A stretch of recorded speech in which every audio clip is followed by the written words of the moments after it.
brasileiro é racista? Eu achava que não, mas depois que eu entrei na vida adulta, eu percebi que sim. Muito.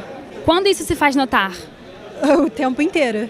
O tempo todo, de verdade. É nas brincadeiras, na vida profissional, é na faculdade, é no mundo artístico, é no mundo da moda, é no mundo de vestuários, é em tudo. É o tempo inteiro no cotidiano, né? Quando, por exemplo, a gente vê relatos nas redes sociais de que meninos só por serem negros e pobres foram expulsos de determinada loja, da galera que anda na rua assim e fala, ó, as pessoas me olham estranho, me olham de cima a baixo, as pessoas trocam de calçada só por eu ser negro ou negra. Principalmente quando tem aquele preconceito, aquele racismo, vem o negro, vou esconder minha bolsa. Eu já vi muitas situações assim que eu percebi que as pessoas são racistas. Qual o papel da legislação e das políticas afirmativas no combate do racismo?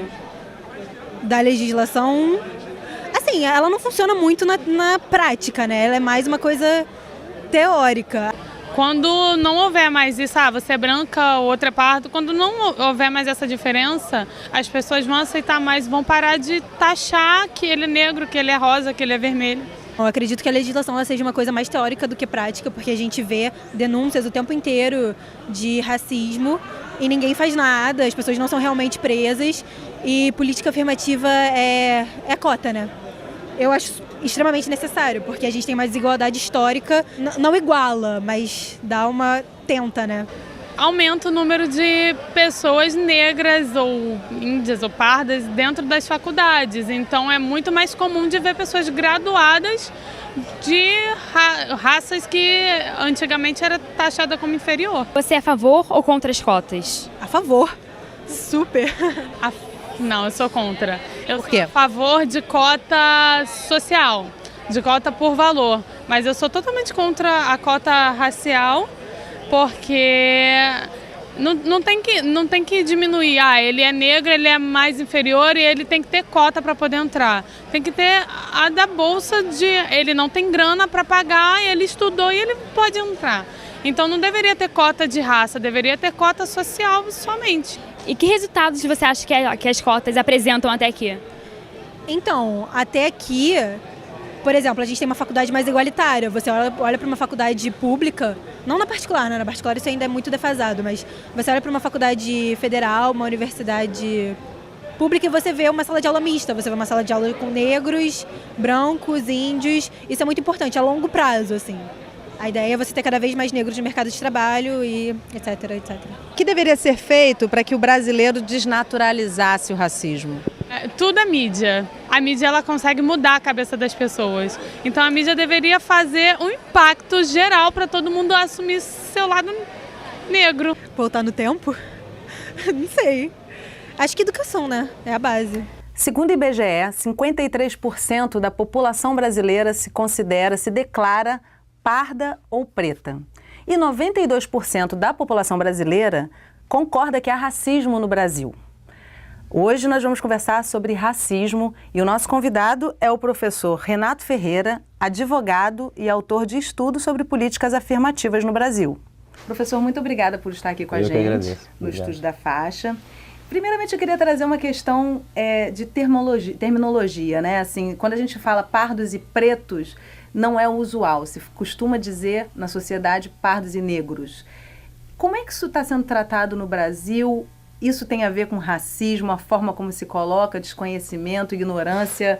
Como é que se trabalha essa questão da terminologia? Essas categorias de classificação são apontadas geralmente nos censos do IBGE. E são categorias antigas. O Brasil tem categorias nos seus recenseamentos e são coisas que vêm há muito, atravessou todo o nosso século XX, inclusive esse debate. Mas para o IBGE existe a categoria pardo e a categoria preto, né? E para muitos estudiosos do tema, essas categorias juntas formam os negros no Brasil. Isso porque quando a gente faz uma análise de quem são os pretos e os pardos no Brasil, a gente percebe sobre índices sociais que eles estão muito próximos um do outro. Ou seja, basicamente na pirâmide social, né? Na estratificação social mais baixa, é lá que vão estar os pretos e os pardos. E então eles representam para muitos estudos a categoria negros, que seriam então aquelas pessoas que descendem diretamente de pessoas que foram escravizadas no Brasil e que até hoje não tiveram de uma maneira efetiva, isso quer dizer um debate mais recente, políticas públicas efetivas para promoção da igualdade dessas pessoas. Agora, eu queria trazer um dado interessante, porque, como eu citei na abertura do programa, 92% da população brasileira concorda que há racismo no Brasil. Mas uma pesquisa do Instituto Data Popular diz que apenas 1,3% se considera racismo. Acho que isso diz muita coisa sobre esse assunto que a gente está discutindo, né? Há racismo no Brasil? Há um intelectual brasileiro importantíssimo, que é o Florestan Fernandes, que ele dizia que o brasileiro tem preconceito de ter preconceito. O racismo é reconhecido, sim, como algo importante pela maioria das pessoas, de uma maneira geral. As pessoas sabem que o Brasil é um país racista, mas se você for perguntar onde está, quem é racista, as pessoas, eu não sou, eu não vi. O que já demonstra que esse tema, de uma maneira geral, é um tabu para a sociedade brasileira. Que o problema é do outro, né? E isso tem uma razão histórica. Após a abolição da escravatura, o número de negros no Brasil era muito grande, né? E havia uma situação de miserabilidade em que eles seriam lançados agora não mais enquanto escravos, mas sim enquanto cidadãos, e que seria um problema insolúvel para a sociedade brasileira capitalista que começava a surgir. O que foi a escolha? Qual foi a escolha do Estado brasileiro naquele momento? A escolha do Estado brasileiro foi largar os negros abandonados à própria sorte. Né? Foi uma saída racista adotada pelo Estado brasileiro. Então, aquela estratificação social compulsória que havia à época da escravidão, os negros não tinham cidadania, eles não eram cidadãos, eles não eram dignos de determinados direitos, como votar e ser votados, frequentar a escola, frequentar o mercado de trabalho formal. Eles eram coisa. Né? Eles eram coisa. Então, quando eles alcançam a liberdade, eles não são cidadãos, eles são libertos. E até muitos autores, o próprio Gilberto Freire tem uma passagem que ele fala de maneira, olha, após a abolição da escravatura, a discriminação, o preconceito que se abateu sobre os descendentes de escravizados é terrível. E ele chega a dizer num texto dele, os negros após a abolição eram párias. Né? Párias dos quais nasceram outros e outros párias. É muito interessante você estar trazendo essa questão, porque isso também justifica todo um tratamento que está sendo dado agora com as políticas de inserção do negro no universo estudantil também, né? E algumas políticas afirmativas. Agora, uma das alunas, ela coloca que achava que não tinha preconceito e que depois que se tornou mais velha, mais madura, se percebeu com esse preconceito em torno. Isso é uma questão importante também, né? A percepção do preconceito muitas vezes não se dá porque a história que a gente escuta na escola é bem diferente dessa que você está contando, né? Esse detalhe de que o negro era objeto, não tinha espaço. Aqui houve durante muito tempo uma opção política pelo que se convencionou chamar de democracia racial, que é de alguma maneira trazer um certo eufemismo para o racismo. Né? Nós somos um povo mestiço e, portanto, não somos assim tão racistas. O racismo no Brasil não é algo tão importante. Isso caiu por terra, até porque os índices sociais mostraram que a população negra continuava em situações paupérrimas em relação à população branca. E que os casos de racismo não só aconteciam de maneira banal na sociedade brasileira, mas eles também não eram punidos. Quem não se lembra aí da lei Afonso Arinos, que não conseguiu prender ninguém, que não conseguiu punir ninguém efetivamente. Então a sociedade brasileira vem avançando, isso se deve muito aos movimentos sociais, né? E essa ampliação da consciência, não só da pessoa negra, mas do brasileiro de uma maneira geral, sobre a sua história, sobre as suas origens, né? E, sobretudo, sobre a sua história positiva, sobre as suas origens positivas que vêm do continente africano. Isso é muito importante para esse resgate da cidadania que o Brasil precisa fazer. É interessante que a aluna no pátio ali, ela diz que, quando ela é perguntada sobre como desconstruir um preconceito histórico, né? Ela fala, voltando no tempo. Aí eu jogo para você, porque eu acho que talvez tenha uma resposta melhor do que essa, né? Voltar no tempo não dá.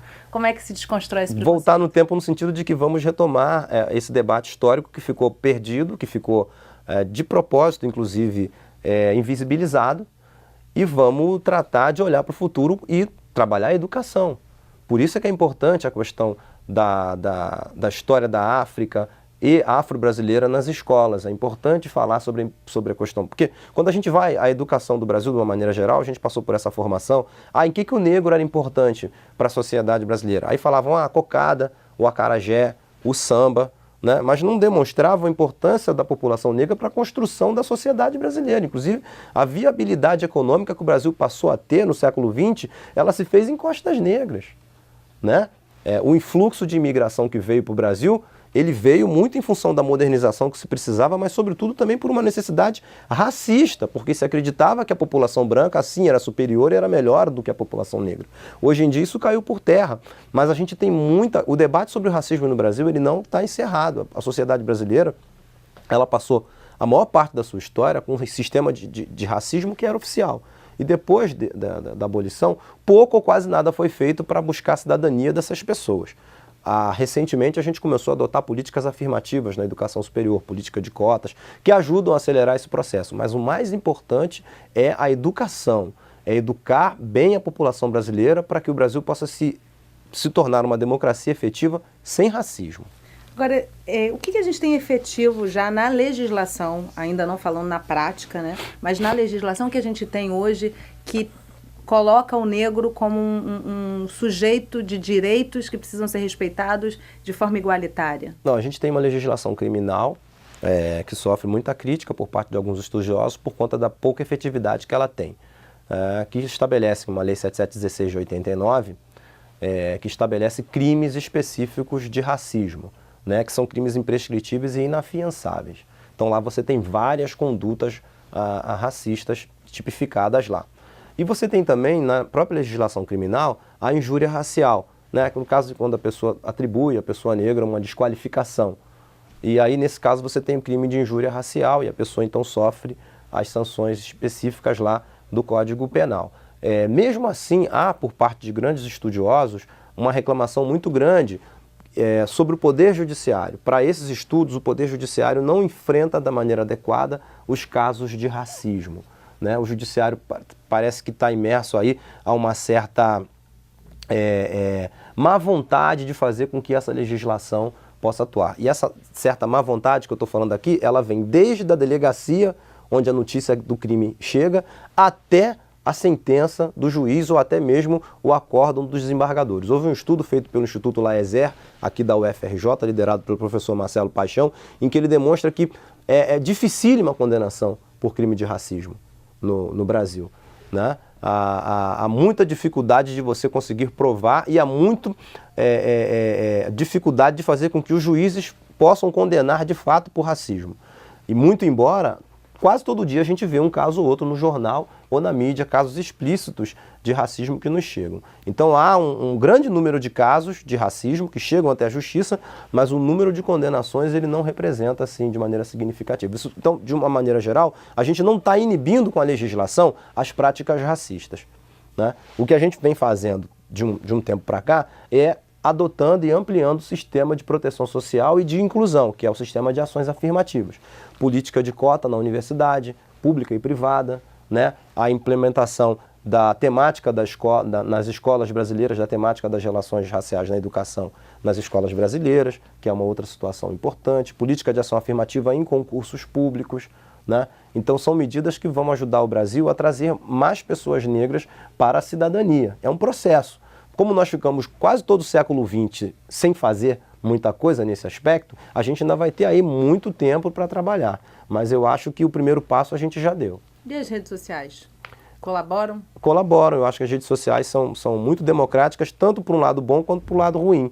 Quando, na verdade, a gente percebe hoje várias pessoas, assim, até famosas, recebendo insultos racistas, aquilo ali é um substrato de algo que está acontecendo já há muito tempo com pessoas que não são famosas. Mas essas pessoas acabam, de alguma maneira, dando visibilidade maior para esse problema, como eu disse, que o Brasil não resolveu o problema do racismo, né? O nosso pior prognóstico dessa situação era o Brasil não enfrentar adequadamente o problema. As redes sociais, elas precisam também ser regulamentadas de alguma forma. Não dá para a pessoa chegar lá, sair ofendendo as pessoas e achar que vai ficar ali impunemente, né? Mas aquilo que você vê nas redes sociais é o substrato de centenas de casos que ocorrem diariamente que por vezes não chegam às autoridades, as pessoas sequer tomam conhecimento, porque tem uma questão da vítima também, que muitas vezes não quer nem denunciar que foi vítima de uma situação dessa. Se sente humilhada, né? Se sente humilhada. Parece que a vítima é que é a responsável pela agressão, pela ação violenta da outra pessoa, quando na verdade essa outra pessoa é uma pessoa doente, é uma pessoa criminosa que precisa de reparação e de tratamento, né? Porque ninguém quer estimular o racismo numa sociedade democrática. O racismo é incompatível com a democracia. Nós não teremos uma democracia saudável com uma sociedade racista. Há uma incompatibilidade aqui. E o Brasil, durante muito tempo, ao invés de enfrentar essa situação, quis invisibilizar o problema do racismo. Não se pode invisibilizar o problema do racismo. Ele é banalizado na sociedade brasileira. Evidentemente que os substratos sociais, as classes sociais brasileiras seriam muito mais diversificadas se não houvesse racismo, né? Se não houvesse a discriminação racial. Se a discriminação racial não tivesse embutida no mérito, não tivesse embutida nas oportunidades sociais que se dá a cada pessoa. Qualquer brasileiro, não precisa ser nenhum intelectual estudioso, qualquer brasileiro médio sabe disso, né? Em toda e qualquer situação das relações sociais, a mediação racista pode acontecer sim, só que muitas vezes a pessoa negra não sabe, né? Ele entrega um currículo e nunca é chamado, muitas vezes ele tem o melhor currículo. É subjetivo. Né? É subjetivo, ele é invisível. Por isso que a importância da política de ação afirmativa, por isso a importância da gente estar de olho nas estatísticas e nos indicadores sociais. Porque os indicadores sociais são uma ferramenta muito grande para a gente observar o racismo estrutural.